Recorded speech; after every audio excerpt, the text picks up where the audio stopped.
Good afternoon student. तो आज हम करेंगे application of F distribution. F distribution की एप्लीकेशन क्या क्या है। तो फर्स्ट एप्लीकेशन है F test for equality of two population variances. हमारे पास कोई दो पॉपुलेशन वेरिएंस हैं, ठीक है, तो उनका हमें क्या टेस्ट करना है, इक्वालिटी कि वो इक्वल है या नहीं है। तो ये बोलता है कि अगर हम कोई दो सैंपल निकालते हैं, किसी दो इंडिपेंडेंट सैंपल निकाल रहे हैं, तो फर्स्ट ऑफ ऑल वो चेक करेंगे कि क्या वो नॉर्मल पॉपुलेशन से है या नहीं है। सेकेंडली हम चेक करेंगे कि क्या उनका वेरिएंस सेम है, क्या उनका दोनों का वेरिएंस सेम है, क्या वो होमोजीनियस है। तो ये सब कौन चेक करता है, एफ टेस्ट चेक करता है। जब हमारे पास दो क्या गिवन हो, पॉपुलेशन दो सैंपल गिवन हो, तो उन सैंपल का वेरिएंस वो सैंपल नॉर्मल पॉपुलेशन से है या नहीं है, और उनका वेरिएंस सेम है या नहीं है, ये चेक करने के लिए कौन हेल्प करता है, हमारा एफ टेस्ट हेल्प करता है। तो इसने बोला suppose we want to test, first of all हम क्या टेस्ट करना चाहते हैं, वेदर टू इंडिपेंडेंट सैंपल्स, हमारे पास दो इंडिपेंडेंट सैंपल है, X I from 1 to ni and Y J from 1 to n2 have been drawn from normal population, जो हमने कहाँ से ड्रॉ किया, नॉर्मल पॉपुलेशन से, with the same variance sigma square. तो क्या वो सैंपल है वो इंडिपेंडेंट है, जो हमने नॉर्मल पॉपुलेशन से ड्रॉ किए हैं, जिनका वेरिएंस क्या है, सेम है, तो क्या वो इंडिपेंडेंट है, दोनों सैंपल्स। सेकेंडली हम क्या चेक करना चाहते हैं कि whether the two independent estimates of population variance are homogeneous और नॉट, और जो इन सैंपल से जो पॉपुलेशन वेरिएंस के जो एस्टिमेट आए, क्या वो होमोजीनियस है, क्या वो सेम है, ये हम चेक करेंगे, ठीक है। तो नल हाइपोथेसिस क्या हो जाएगी यहाँ पे, under the null hypothesis H naught sigma X square equal to sigma Y square equal to sigma square. That इसका मतलब क्या है कि सिग्मा एक्स स्क्वायर तो हमारी कौन से एक्स पॉपुलेशन के लिए थी, मतलब जो हमने फर्स्ट सैंपल निकाला था, ठीक है, फर्स्ट सैंपल निकाला था, उससे जो वेरिएंस एस्टिमेट आया, वेरिएंस का जो एस्टिमेट आया वो क्या आया, सिग्मा एक्स स्क्वायर, और सेकंड सैंपल से आया सिग्मा वाई स्क्वायर। तो ये दोनों क्या, ये सिग्मा एक्स स्क्वायर, दो पॉपुलेशन के वेरिएंस हो गए ना अभी हमारे पास, एक सिग्मा एक्स स्क्वायर के लिए, एक सिग्मा वाई स्क्वायर। तो क्या ये दोनों इक्वल हैं, दोनों वेरिएंस अगर ये इक्वल है तो ये क्या हो जाएंगे, सिग्मा स्क्वायर के इक्वल हो जाएंगे, ये चेक करना है। तो ये हम नल हाइपोथेसिस में लेके चलते हैं कि sigma X square equal to sigma Y square equal to sigma square. हम मान के चलते हैं कि हमारे जो पॉपुलेशन वेरिएंस है दोनों पॉपुलेशन के लिए वो क्या है, इक्वल है, ठीक है। Secondly two independent estimate of population variance are homogeneous, या फिर हम इसको इस फॉर्म में भी लिख सकते हैं कि जो दो इंडिपेंडेंट एस्टिमेट आए हमारे पास पॉपुलेशन वेरिएंस के, वो क्या है, होमोजीनियस है। तो उसके लिए जो एफ स्टैटिस्टिक लगेगी वो लगेगी हमारी F equal to S x square upon S Y square, ठीक है। S x square S Y square हमारे क्या होते हैं, सिंपल वेरिएंस होते हैं, ठीक है। और इनको हम कैसे लिख सकते हैं, S x square equal to 1 upon n minus 1 summation I from 1 to n1 तक, हाँ, X I minus X bar का होल स्क्वायर, ठीक है। और एस वाई स्क्वायर क्या हो जाएगा हमारा, 1 अपॉन n1 था, ये n2 था, क्योंकि हमारे पास जब हमने सैंपल एक्स आई फर्स्ट सैंपल ड्रॉ किया था तो वो कहाँ से कहाँ तक था, 1 to n1 तक, और सेकेंड J2 मतलब 1 to n2 तक। तो यहाँ आ जाएगा summation I from 1 to n2 Y I minus Y bar का होल स्क्वायर। तो ये आ गए हमारे, ये बोलता है कि ये जो हैं ये हमारे अनबायस्ड एस्टिमेट है किसके, common population variance sigma square की, obtain from two independent sample, जो हमें दो इंडिपेंडेंट सैंपल से मिला। ये कहाँ से मिला, जो हमारा फर्स्ट सैंपल था एक्स आई से, सेकेंड सैंपल वाई जे से मिला हमें ये वाला, जो क्या है, अनबायस्ड एस्टिमेट है किसके, common population variance sigma square की, ठीक है। और ये फॉलो करते हैं एफ डिस्ट्रीब्यूशन को with degree of freedom v1 and v2, और v1 यहाँ पे किसके इक्वल है, n1 माइनस 1, और v2 इक्वल है हमारा n2 माइनस 1। ये हम पहले भी पढ़ चुके हैं, एफ डिस्ट्रीब्यूशन की डिग्री ऑफ फ्रीडम क्या होती है, n1 माइनस 1 और n2 माइनस 1। अब इसका प्रूफ है, इसका प्रूफ देखो, f हमारा किसके इक्वल है यहाँ पे, f equal to S x square upon S Y square. अब आपने देखा था कि एस एक्स स्क्वायर, हमारा जो एस एक्स स्क्वायर है वो किसके इक्वल होता है, n upon n minus 1 S x square के, ठीक है, ये होता है। तो यहाँ पे हम वैल्यू पुट कर देंगे n1 upon n1 minus 1 S x square divide by n2 upon n2 minus 1 S Y square, ठीक है।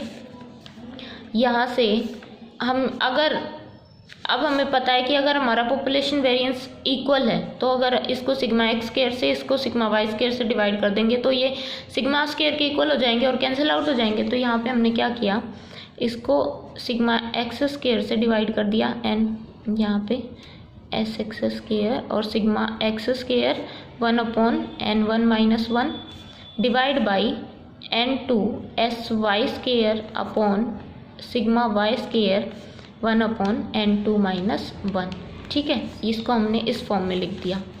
अब हमें पता है कि जो n1 S x square upon sigma X square है वो क्या है, एक इंडिपेंडेंट काई स्क्वायर वेरिएट है, और n2 S Y square by sigma Y square वो भी क्या है, इंडिपेंडेंट काई स्क्वायर वेरिएट है, जो हम काई स्क्वायर में पढ़ चुके हैं, ठीक है। ये प्रॉपर्टी हम काई स्क्वायर में पढ़ चुके हैं, जिनकी डिग्री ऑफ फ्रीडम क्या है, इसकी है n1 माइनस 1, इसकी है n2 माइनस 1, ठीक है। और हमने ये भी पढ़ा था डेफिनेशन में कि एफ डिस्ट्रीब्यूशन है वो दो इंडिपेंडेंट काई स्क्वायर वेरिएट के क्या होती है, रेशियो होती है। रेशियो होती है किनकी, टू इंडिपेंडेंट काई स्क्वायर वेरिएट्स की, और वो काई स्क्वायर वेरिएट किससे डिवाइडेड होते हैं, bye their degree of freedom, ठीक है। यहाँ पे हमने पढ़ा था, ये रहा, x and y are two independent chi square variate with degree of freedom v1 and v2। तो f स्टैटिस्टिक क्या होती है, काई स्क्वायर वेरिएट की रेशियो होती है, ठीक है, divided by their degree of freedom. यहाँ लिखा है f is defined as the ratio of two independent chi square variate divided by their respective degree of freedom. तो यहाँ पे ये आ गया, तो ये f डिस्ट्रीब्यूशन को फॉलो करेगा with degree of freedom n1 minus 1 to n2 minus 1, ठीक है। तो ये एफ डिस्ट्रीब्यूशन हो गया हमारा। अब इसके रिमार्क देखो, ये बोलता है कि जो ग्रेटर वेरिएंस होता है इन, अगर एस एक्स स्क्वायर और एस वाई स्क्वायर में से जो भी ग्रेटर होगा ना, जैसे कि एस एक्स स्क्वायर हमारा ग्रेटर है तो वो न्यूमरेटर में आएगा, ठीक है, और n1 जो होता है वो हमारा ग्रेटर के ही कॉरस्पॉन्डिंग होता है, ठीक है। ये बोलता है greater of two variance s x square and s Y square is to be taken in the numerator, जो ग्रेटर होगा उसे न्यूमरेटर मिलेंगे, और n1 है वो हमेशा ग्रेटर वेरिएंस के ही कॉरस्पॉन्डिंग में आता है, ठीक है। अब यहाँ से क्रिटिकल वैल्यू देखेंगे हम एफ डिस्ट्रीब्यूशन की। ये बात तो सेम यहाँ पे ये सेम लिख रहा है कि अगर 5% लेवल पे हम या तो एच नोट को रिजेक्ट करते हैं या नल हाइपोथेसिस को एक्सेप्ट करते हैं उनकी वैल्यू के अकॉर्डिंग, क्रिटिकल वैल्यू और टेबुलेटेड वैल्यू के अकॉर्डिंग, ठीक है। अब ये बोलता है कि critical value of F distribution, हम एफ डिस्ट्रीब्यूशन की क्रिटिकल वैल्यू कैसे फाइंड आउट करते हैं। द अवेलेबल एफ टेबल, हमारे पास हमारी बुक इस चैप्टर के लास्ट में हमारे पास टेबल गिवन है जो हमें एफ डिस्ट्रीब्यूशन की क्रिटिकल वैल्यू देती है, ठीक है, फॉर राइट टेल, और वो हमें किसके लिए दे रही है, राइट टेल टेस्ट के लिए। That is the critical reason is determined by the right tail area. तो क्रिटिकल रीजन हमारे पास राइट टेल एरिया का है। Thus the significance value f alpha n1 n2 at level of significance alpha and degree of freedom n1 and n2 is determined by, तो जो उसकी significance value होगी वो क्या हो जाएगी, probability of f greater than f alpha n1 n2 equal to alpha, ठीक है। तो ये significance value होगी। इसको हम कैसे शो करते हैं, ये हो गया। अब हमने पीछे भी पढ़ा था कि एफ डिस्ट्रीब्यूशन है वो क्या होता है, पहले इंक्रीज करता है, फिर पीक पे जाके फिर वो क्या करता रहता है, डिक्रीज हो जाता है, मतलब वो राइट टेल स्क्यूड डिस्ट्रीब्यूशन है ना हमारा, एफ डिस्ट्रीब्यूशन स्क्यूड है। तो ये देखो ये राइट में क्या हो गया, स्क्यूड हो गया। तो ये हमारा एक्सेप्टेंस रीजन होता है, ये हमारा रिजेक्शन रीजन होता है, और यहाँ पे क्या होता है, क्रिटिकल वैल्यू होती है। ये हम पहले भी हर एक डिस्ट्रीब्यूशन के लिए पढ़ चुके हैं, ठीक है। From the remark we have the following reciprocal relation between the upper and lower alpha significance point of F distribution. तो जैसा कि हमें पता है कि हमारा एफ डिस्ट्रीब्यूशन है वो रेशियो होता है, ठीक है। तो यहाँ पे ये भी बोलता है कि हमारी जो क्रिटिकल वैल्यूज़ हैं उनका क्या है, अपर और लोअर अल्फा सिग्निफिकेंस लेवल का जो रिलेशन है वो क्या है, रेसिप्रोकल है। मतलब कि एफ अल्फा N1 N2 वो किसके इक्वल है, 1/f of 1 minus alpha N2 N1। ठीक है, ये एक दूसरे के क्या है, रेसिप्रोकल। तो ये दर जाएगा तो प्रोबेबिलिटी क्या हो जाएगी, इनकी 1 हो जाएगी। तो critical value of F for left tail के लिए क्या होता है, हाइपोथेसिस कैसे सेट करते हैं हम, H0 equal to sigma 1 square equal to sigma 2 square, और H1 अल्टरनेटिव क्या हो जाती है लेफ्ट टेल की, sigma 1 square less than sigma 2 square. ठीक है, तो उसके लिए क्रिटिकल वैल्यू क्या होगी, F less than F N1 minus 1 N2 minus 1, ये इसकी degree of freedom 1 minus alpha. ठीक है, लेफ्ट टेल के लिए क्या होगी, ये वाला क्रिटिकल रीजन होगा। फिर राइट टेल टू टेल के लिए क्या होगी, H0, ये तो हो गया लेफ्ट के लिए। टू टेल के लिए क्या होती है, दोनों या तो इक्वल होती हैं या क्या होती है, not equal, sigma 1 square equal to sigma 2 square. Alternative क्या हो जाएगी, sigma 1 square not equal to sigma 2 square.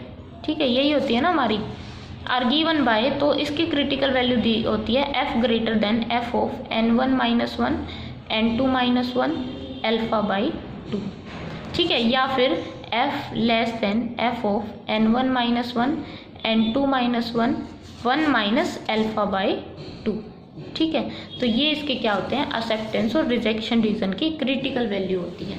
ठीक है, ये क्रिटिकल वैल्यू है। अगर लेफ्ट टेल है तो हम कब रिजेक्ट करेंगे हाइपोथेसिस को, अगर वो लेस देन आ जाती है, टेबुलेटेड वैल्यू इस क्रिटिकल वैल्यू से लेस देन आ जाती है। और अगर वो क्या है, टू टेल टेस्ट है, तो क्या करेंगे, कब रिजेक्ट करेंगे, अगर वो ग्रेटर आ जाती है।